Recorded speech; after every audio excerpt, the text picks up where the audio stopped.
out tonight, and a special thank you to Wanda's attorney for sending a tweet my way as soon as they saw this drop. Where? On Disney Plus. As of filming this breakdown, I mean, this is a developing situation, this can be found in a very specific place on Disney Plus. You can't just click anywhere, and you can't just click on Agatha all along. You have to click on episode number 1. I suspect because maybe Disney feels some people are going to start the binge, as we're just a couple of hours away at this point from the 2-episode season finale.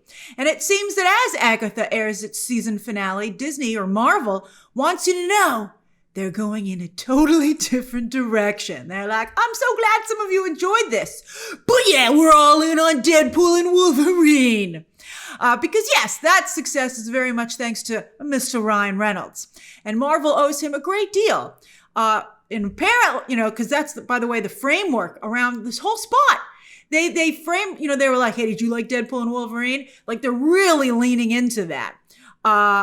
It's a little funny, actually. But anyway, I think that obviously was a big home run. And every time I say maybe there's a little bit of a problem in the comic book content space, some of you are like, Deadpool and Wolverine. And I'm like, don't you understand that was a special situation?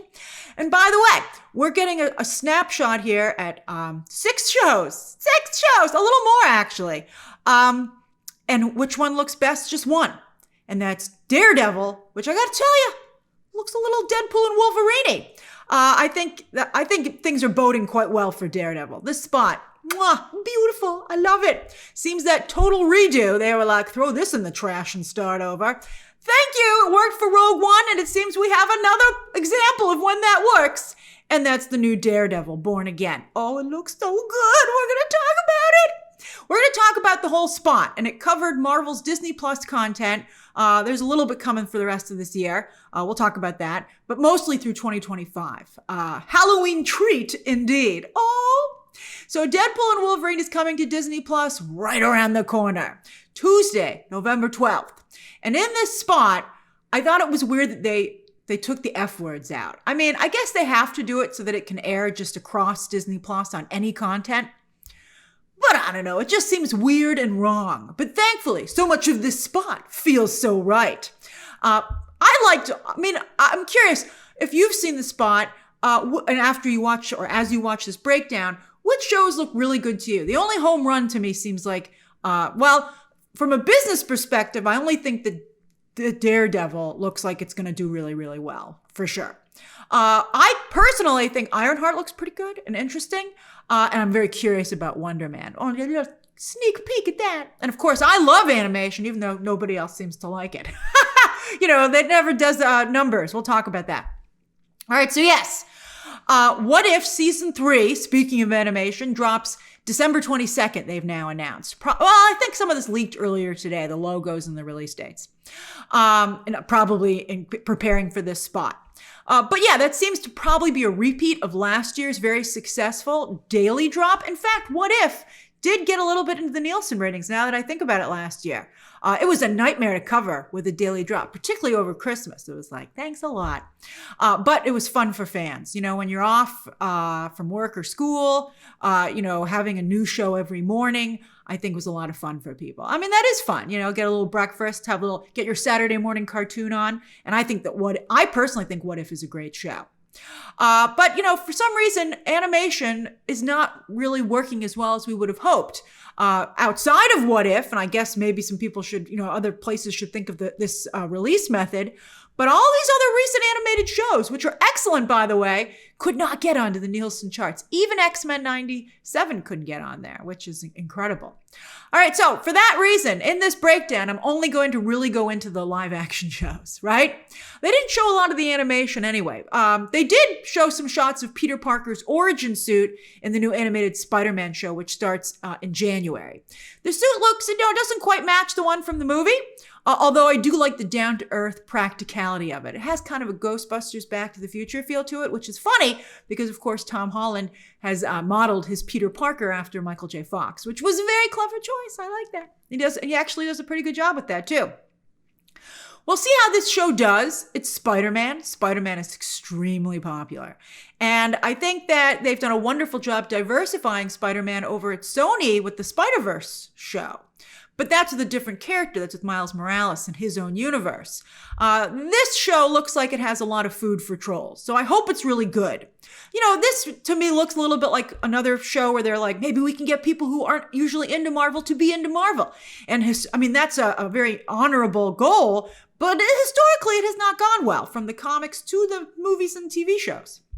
But Charlie Cox has a cameo on the show as Daredevil, and fans are chomping at the bit for more Daredevil. And it looks like he has been fully de-She-Hulked. I feel kind of bad for She-Hulk. That show had its issues, but I liked it. I thought Tatiana Maslany was so well cast.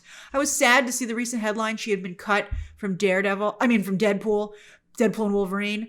Some people thought she was joking. I've only kind of seen that story. You never know for sure on social media. But I think that would have done a lot to help her and rehabilitate her character. And I wish they'd done it. If that's true, I wish they had included her. Because I think the character still has tremendous potential. Although Tatiana Maslany, didn't she just sign on for Star Trek? No, we've lost her. You guys scared her away. She was so good. She just needed a different writer. No more Rick and Morty writers. Get them out of here. Stick them through one of those portals on the show and get them out of here. A Marvel Sparkly Circle or whatever, too. Oh, is that why we got Marvel Sparkly Circles? Because of the Rick and Morty writer? That makes me a little sad. All right, so anyway, I don't watch Rick and Morty, though. So maybe for those of you who are Rick and Morty fans, it stings a little less.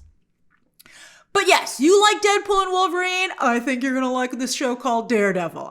Obviously the show already has a huge fan base from the multiple seasons that were all excellent over on Netflix.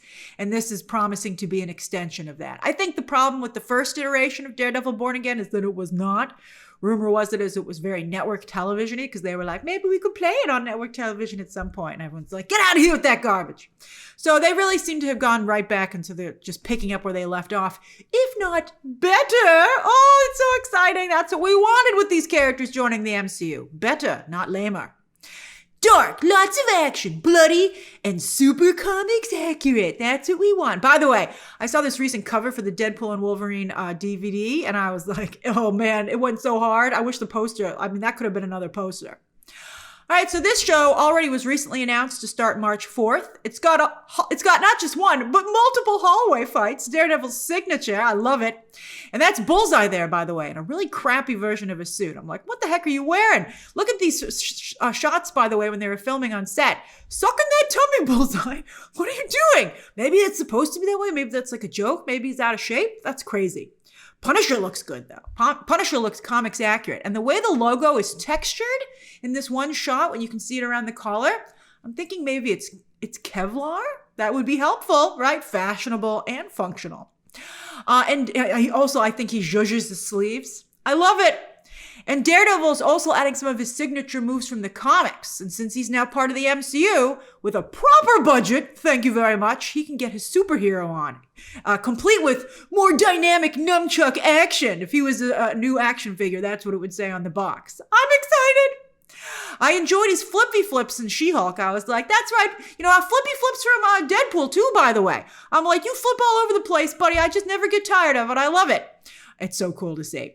And it's also, by the way, in She-Hulk, it's in character for Matt to get around. And on that note, one of his more recent love interests in the comics, Kristen McDuffie, seems to be visible here. What's going to be the situation with Karen, though? In the comic, McDuffie worked with Matt. But doesn't Karen work with Matt? Won't that be awkward? Unless maybe Karen and Foggy aren't around as much as we would like them to be. Maybe just Karen's not around. What? We'll see what happens. Also, Kamala Khan's father is there. Seems that guy is not getting canceled. But listen, I think that as a character, he's very likable. I don't know enough about what's going on with him otherwise, but in the MCU, I think his character is interesting and funny. But I gotta say, Ms. Marvel, she can't be in everything. She can't be part of Captain Marvel's group. She can't be part of the X-Men. She can't be part of Marvel Knights and Young Avengers. You gotta pick one. And it's Young Avengers. That's the group that she's in. I don't understand why we're even going down these other roads. She's in the Young Avengers. She thrives in the Young Avengers. She leads that team, as it seems to be already the case in the MCU. They're setting her up for that. She doesn't need anything else. And she was one of the best. I mean, I thought, by the way, I won't defend, I won't tell you to watch the Marvels movie if it isn't for you, but I thought it was okay. I thought it was fun. I mean, I liked it. And she was one of the best parts of it, to be fair. All right, so big reveal here. One of the villains, Muse, a pretty deep cut into the Daredevil Comics Rogues Gallery. So deep, I never even heard of the guy until I was doing this breakdown. I was like, ooh, cool mask. Who is that? Bloop, bloop, bloop, bloop. Oh, wow, what a cool character. All right, so Muse is a deadly artiste. He's like a Banksy, but with blood. And I bet Kingpin would appreciate his work. Kingpin is a collector. And for a moment, I thought this might be a Muse work. I wish he had a better name because, when you say it's a Banksy, you're like, oh, that's so, I wish he had a name like that. When you're like, oh, is that a Muse? You're like, what? What are you talking about? It's harder. It doesn't have that immediateness. But anyway, that's actually a callback to the Netflix series, as you might recall. I was like, was that from the series? Oh, yeah, it was. Man, are we going to have to rewatch all those episodes? There were a lot. I mean, I did remember the painting, but it's like, I'm like, how much nuance do we have to remember here? Muse is a living vortex, meaning he's a sensory black hole. Ooh la la! So therefore, it would be impossible. It would be almost or actually impossible for Daredevil to see him. I think that's a great idea. Muse also has super strength and speed, at least in the comics. We'll see what the MCU can afford. But that's great character design, very comics accurate. And people are going to be buying a lot of the Muse comics to see what this guy's all about. Kingpin looks a little bit small, although I prefer that to how cartoonishly oversized he was on the Hawkeye show. Didn't like that. That was ridiculous. This is my favorite shot of him in the diner, imposing but also slick. The white suit looks great in these other shots as well. By the way, has Fisk got himself a new Wesley? Poor Wesley. That actor was great, by the way. I still miss him. I miss Ben Urich, too. I guess, you want those losses to hit hard, and it shows how great the characters were written and acted. But I wish they could come along for this fun chapter, too. Although, thankfully, the MCU has kept Vanessa. That was another fan request, just like Karen and Foggy, and they're all perfectly cast. By the way, I gotta say, with all the real-life corruption in New York politics, sadly, Kingpin fits right in. Oh, so embarrassing for the state of New York. All right, clearly, it's the establishment versus the little guy, which is what Daredevil has always been about. Then in late June, Ironheart starts. A lot of us are worried that Ironheart is going to have a problem with the trolls. But the MCU, to its credit, seems to have for once recently put on its business hat and done some excellent changes and additions for this show. Although first, I got to say, it seems Alden Ehrenreich, I almost forgot his name. I was like, oh yeah, that's the guy from Solo. What was his name again? And I was like, to Google, and I was like, oh, Alden Ehrenreich. But it seems that he did not take the failure of Solo well. Looks like he's had a rough time. It's cool of Disney to cast him in something else, right? They're like, we won't just let you fade away into obscurity. And he's like, I was almost there. But the character's name is Joe McGillicuddy. Isn't that Lucille Ball's maiden name on I Love Lucy? Some people are like, that's got to be a cover. That can't be the character's real name. Although you never know. We do have Ralph Boner in the MCU, and he even came back.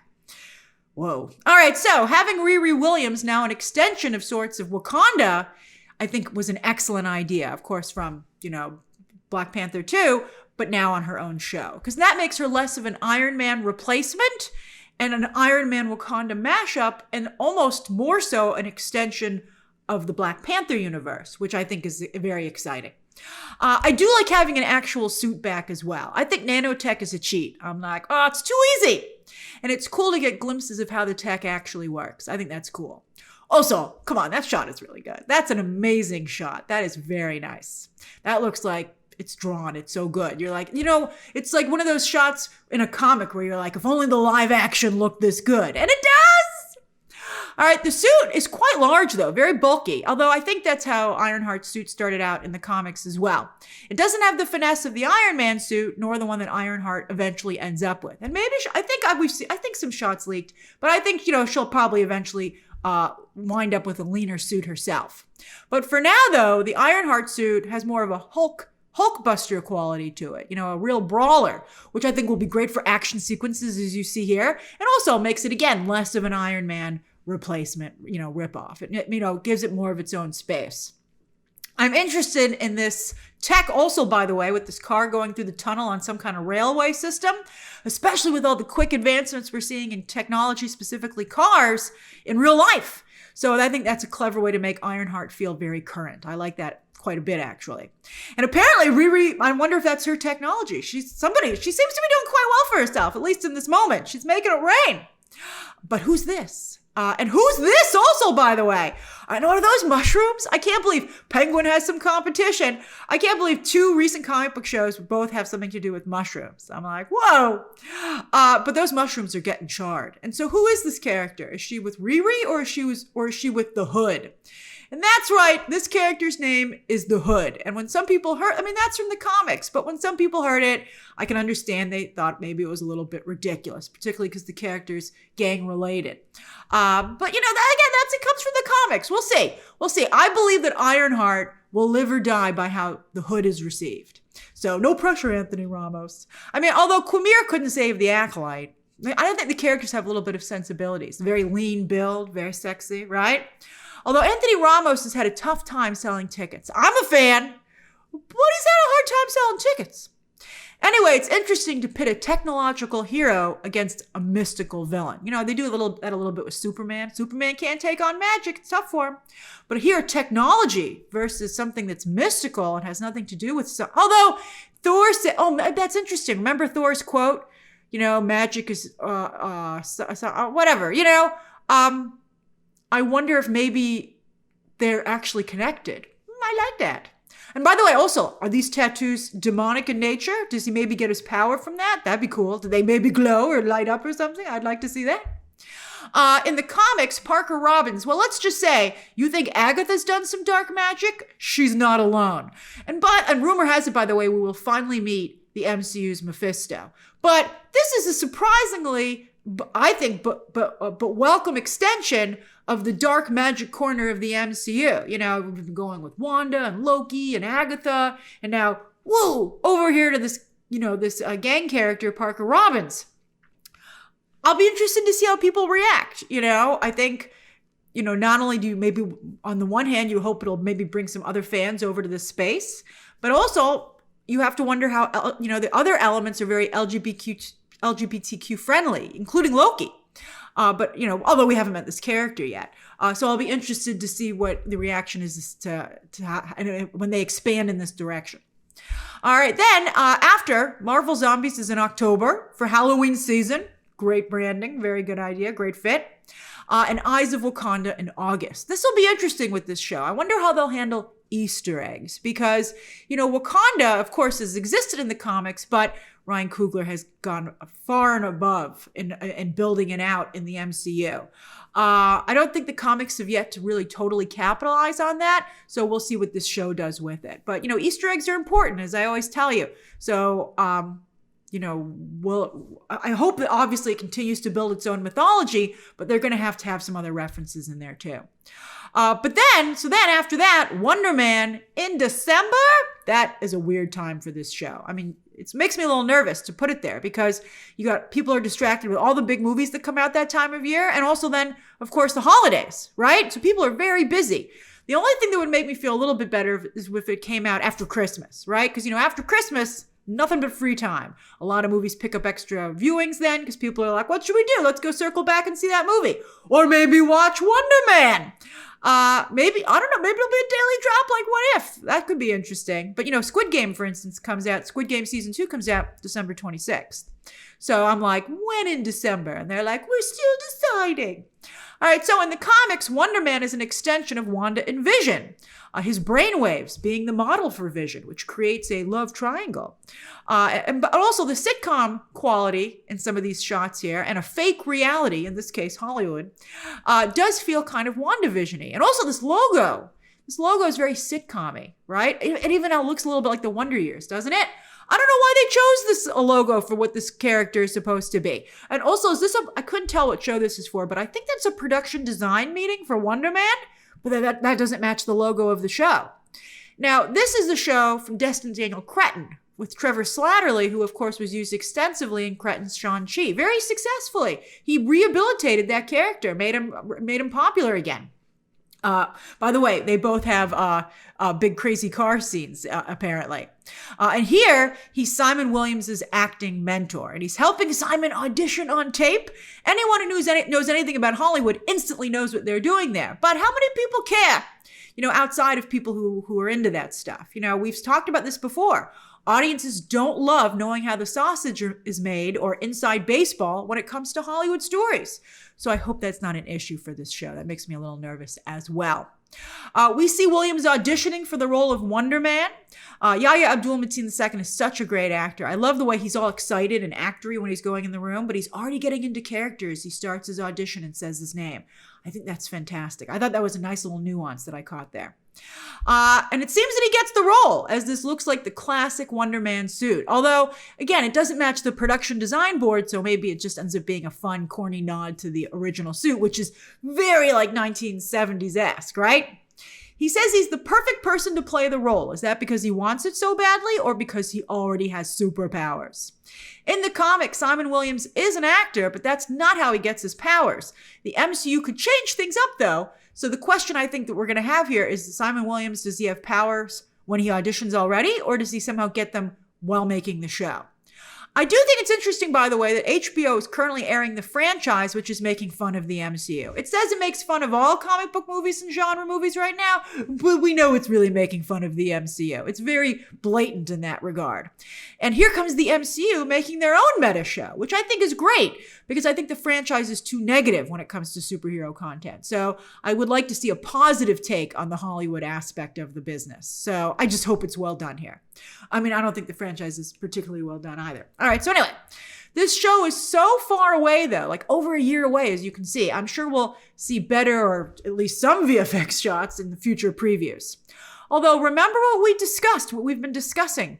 You only get one chance to make a first impression, and I wish that the team here had thought of maybe doing one cool VFX shot or even just a tease to be ready for this preview so that the show could maybe level up a little bit, I know it's so early, but, Wonder Man has glowing eyes. Can you just show me a little glowiness? Just so I could be like, oh, that's the Wonder Man power signature. He has a very distinct power signature. So I would have preferred to have seen something. All right, so anyway, what do you think of Marvel's upcoming Disney Plus slate? 6 shows in 2025. Half of them are animated, but I thought we were slowing down, Feige. This is nuts. That's 6 shows, 3 movies, 9 projects for the MCU in 2025. And by the way, that's not even including all the other superhero content coming from the other studios. As someone who covers content, I said bring it on. But what do you think? What's your reaction? Do you think all these shows can land? Can they cut through the noise? I think the movies are in a pretty decent position. Obviously we also have to see if they're good. But I think, content-wise, I think they're very strong, the movies. As with the shows, right now, I only feel very strongly about Daredevil. I think Ironheart might be able to break through, and we haven't seen enough of Wonder Man. And as for the animation, well, some of the animation fans of us will enjoy it. All right, so what did you think of this first look? And what do you think of, Marvel's 2025 slate? Share those thoughts down below. Subscribe today. And of course, as always, you can check out some more videos right now.